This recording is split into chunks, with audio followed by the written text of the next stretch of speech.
Bonjour chers frères et sœurs en Christ, que la grâce et la paix, de la miséricorde de notre Seigneur Jésus-Christ vous soit abondamment multipliée. Shalom et bienvenue dans cette nouvelle vidéo de 7 minutes de pain quotidien. Du 6 août 2026, nous poursuivons notre lecture dans le livre de Actes des Apôtres, chapitre 16. Et nous allons lire aujourd'hui le verset 7. Nous avons vu dans la vidéo précédente que l'apôtre Paul, accompagné de ceux qui désormais l'accompagnaient, à savoir Silas et Timothée, ont été empêchés par le Saint-Esprit d'aller annoncer la parole dans l'Asie. Ils ont donc traversé la Phrygie et le pays de la Galatie, et en obéissance à l'ordre que le Saint-Esprit leur avait donné. Et nous avons donc été encouragés. Nous avons encore vu une fois de plus l'un des points centraux que nous voyons dans ces études que nous faisons, à savoir la dépendance au Saint-Esprit. La dépendance au Saint-Esprit. Car annoncer l'évangile, c'est bien l'œuvre à laquelle le Seigneur les a appelés. C'est bien ce que, en tant que prédicateur, apôtre, prophète, ainsi de suite, ils devaient faire. Évangéliste, c'est ce qu'ils devaient faire. Mais le Seigneur les empêche d'aller en Asie. Alors, on a vu que ça semblait contradictoire, mais en réalité que ça ne l'était pas. Car nous devons toujours dépendre du Saint-Esprit et nous ne devons pas tomber dans le piège d'être dans les œuvres, dans l'action, dans le mouvement, alors que le Saint-Esprit n'est pas là. Souvenez-vous de Saül qui s'est précipité, qui n'a pas respecté l'ordre que Dieu lui avait donné, mais qui s'est précipité pour garder les brebis, les vaches, et ainsi de suite, alors que l'ordre avait été donné de faire tout périr. Donc, nous devons absolument toujours, et à cause de ça, il a perdu la royauté d'ailleurs, nous devons toujours obéir à l'instruction que le Seigneur nous a donnée, à l'instruction que le Saint-Esprit nous a donnée. Alors le Saint-Esprit a dit, n'allez pas en Asie. Ils obéissent. Quand on dit empêché par le Saint-Esprit, est-ce qu'il a mis une barrière devant eux pour qu'ils ne marchent plus? Non. Donc, en réalité, ça veut tout simplement dire que le Saint-Esprit leur a donné une intuition, leur a donné une pensée. Maintenant, qu'est-ce qui se passe? Leur corps leur appartient.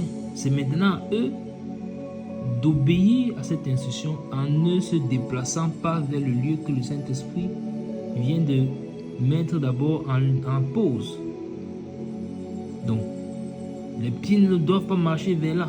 Or, ils ont des beaux pieds qui annoncent la bonne nouvelle de l'évangile, mais ils ne doivent pas aller vers là.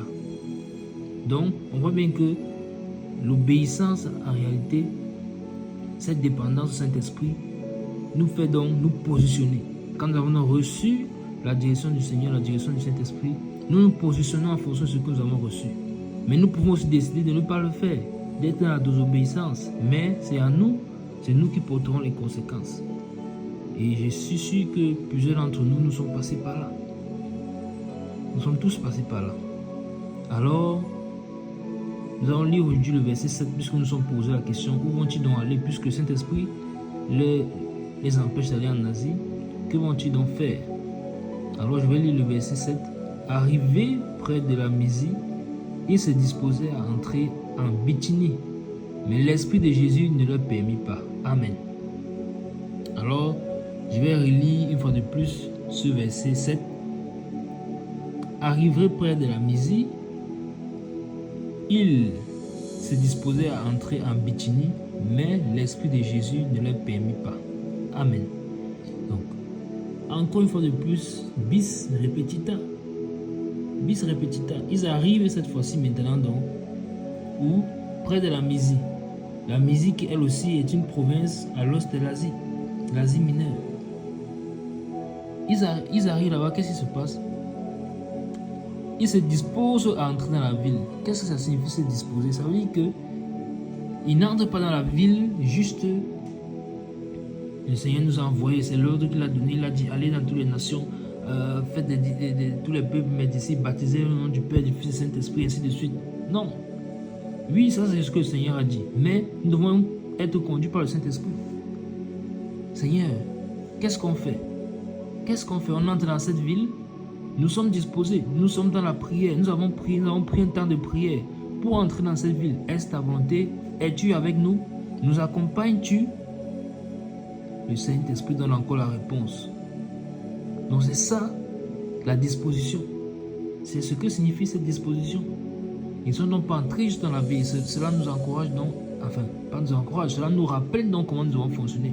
Et souvenons-nous que même notre Seigneur Jésus, c'est ainsi qu'il faisait. Quand il passait du temps dans le secret pour prier, c'était pour connaître la direction du Père. Et c'est ainsi donc que ses journées pouvaient être conduites. Et il savait exactement ce qui allait se passer. Parce qu'il était conduit par le Saint-Esprit. Il obéissait aux instructions qu'il avait reçues du Père. Alors, ils sont arrivés près de la Mésie. Ils se disposaient à entrer en Bithynie. Toutes là sont des provinces de l'Asie mineure. La Bithynie au nord et la Mésie à l'ouest. Ils se sont disposés. Et quelle est la réponse donc du Saint-Esprit? Mais l'Esprit de Jésus ne le leur permit pas.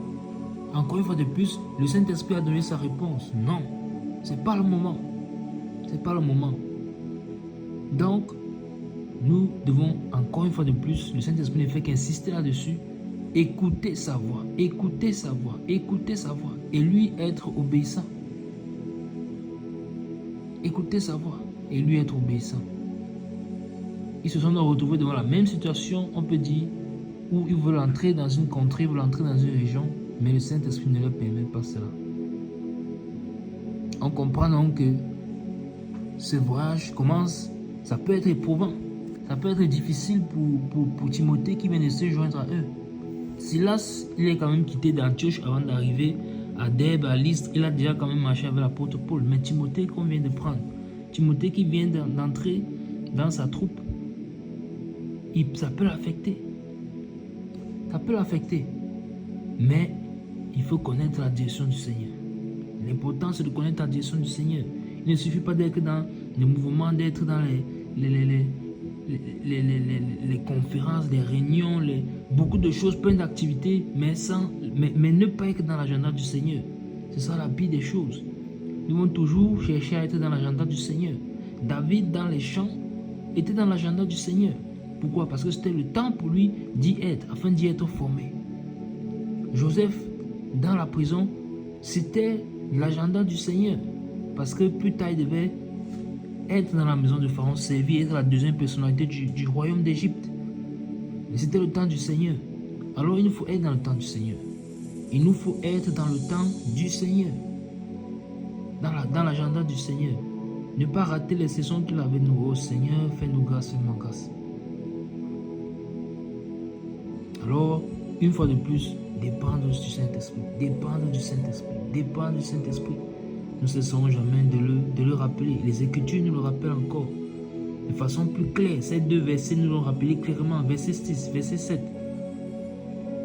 Et là, on voit bien des hommes qui sont tellement intimes avec le Saint-Esprit de façon que quand l'Esprit parle, il n'y a pas d'ambiguïté. C'est clair pour eux. C'est clair et net. Il n'y a pas d'ambiguïté. Donc, ce n'était pas le moment d'y aller. Et le Saint-Esprit a empêché cela. S'il serait allé là-bas, que se serait-il passé? Peut-être n'aurait-il pas, l'apôtre Paul, pu faire tout son ministère qu'il a eu. Ce n'était pas le moment. Le Seigneur met du temps et des circonstances. Nous devons apprendre à lui faire confiance. Car il est notre roi. Et toi qui écoutes cette vidéo, est-ce que Jésus-Christ est déjà ton roi?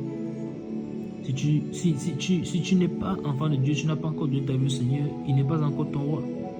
Il vaudrait mieux pour toi qu'il soit ton roi pour que lorsque la fin du monde arrivera et nous y sommes presque, le jugement de Dieu va venir sur la terre. Il faut que tu aies la marque de l'appartenance à Christ. La couverture de Christ pour ne pas hériter du jugement, mais de la vie éternelle. Ceci donc se fait en acceptant le Seigneur Jésus-Christ comme Seigneur et Sauveur, en te repentant de ta vie passée, menée loin de lui. Et en faisant cela, tu crois sincèrement à lui, t'accordera son esprit. C'est lui dans son esprit qui est le gage de la vie éternelle. Ensuite, entre dans les eaux du baptême pour t'identifier à la mort et la résurrection du Seigneur Jésus-Christ. Fais-toi baptiser par quelqu'un dans la foi. Et le Seigneur t'accordera de marcher en nouveauté de vie. C'est tout simple, tout simple. Il a rendu les choses tout simples parce qu'il est déjà mort à la croix pour nous. Il a déjà payé le prix. Nous devons juste accepter son œuvre qu'il a fait, accepter sa grâce qu'il nous a donnée. Alors, nous verrons donc par la suite, puisque pour une deuxième fois, le Saint-Esprit les empêche d'entrer dans une région. Où vont-ils donc aller? Que veut-il? Qu'est-ce que le Saint-Esprit veut en réalité? Nous le verrons certainement dans la prochaine vidéo. Nous arrêtons là pour aujourd'hui. C'était tout pour les 7 minutes de pain quotidien ce jour. Que la grâce, la paix et la miséricorde de notre Seigneur Jésus-Christ vous soient abondamment multipliés. Shalom.